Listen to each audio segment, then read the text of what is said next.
Hi, this is Jay Haynes for the Film Sensei YouTube channel. Today in this video, I am beginning a new series called What Is?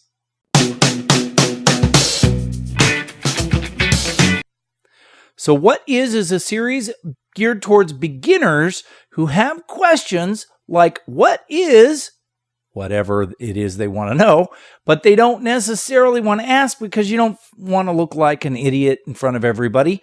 And so I am an expert at looking like an idiot in front of everybody, so I don't care. It doesn't bother me at all. If you already know the answer to the what is question that is being posed in the video, then feel free not to actually watch the video because you're not going to learn anything. This is for beginners, for people who don't actually know what is this question.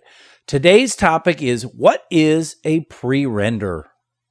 So what exactly is a pre-render? Well, let's imagine, if you will, that I have some green screen footage and I want to put a background on it. So I'm just going to create a new composite shot, and let's make it only 10 seconds just for purposes of this example. And I'm going to drag my raw footage in, and you can see that I basically have this 4K footage. It's quite large. Me standing in front of a green screen, and if I go ahead and play this, it looks like this.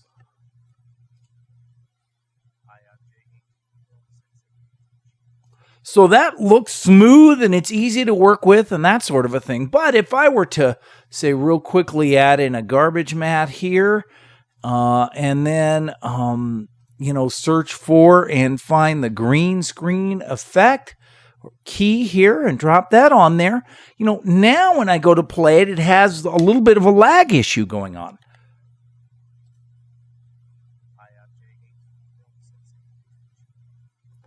So obviously that's kind of a real problem, right? And it would be very difficult for me to, continue to work and actually,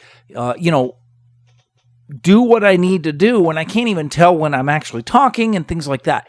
So, imagine if you would, maybe taking this composite shot and just exporting it, right? I'm going to export the contents of this into its own file, and then I drug that file back in here, and then I replaced the composite shot with that file, but all of the work of the effects has already been done, right? Well, basically, that's what a pre-render is, okay? If I right-click on either, say, for example, the raw footage, and I say make a pre-render, or if I right-click, say, on the export, or the composite shot itself, make a pre-render. If I were to do that, let's say, for example, I put in my background footage. Now I'm going to right-click on this, and I'm going to say make a pre-render. So now what is happening is in the background, it is actually creating that pre-render. If I did it over here, then it would actually be showing the pre-render. And in fact, you can see it's right here. And it is circling the circle here. And when this gets all the way around to there, then that pre-render is done. A few moments later. So when it's done, you'll see that it has a little arrow pointing there. And if you hover over it, it says the media has been pre-rendered. I went ahead and pre-rendered the composite shot also. Didn't take that long to do. And now if I play it, it looks like this.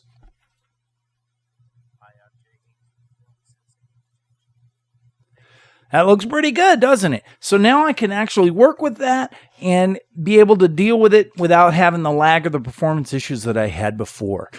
A couple of other minor things to note about pre-rendering. One is if you go to File Options and under the Pre-render tab, you can see that you can set where you want the media directory to place your pre-rendering. That way, if you ever want to go in and delete all the pre-renders, you can hit this button right here, or you can actually go in and do it in that folder.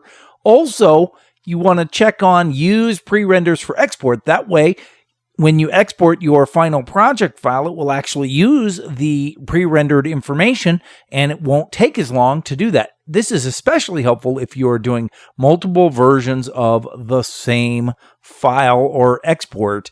Also, if you are concerned about space, then you can limit your pre-render directory size to whatever you want it to be. Lastly, if you're working in an older version of HitFilm, the pre-rendering was not called pre-rendering, but instead it was called make a proxy. It's exactly the same thing, however, and so if you're working in the older version, just look for make a proxy. If you have a question about something that is a beginner question and you'd like to know what it is, then drop it in the comments below. I'd love to answer it in this series of What Is.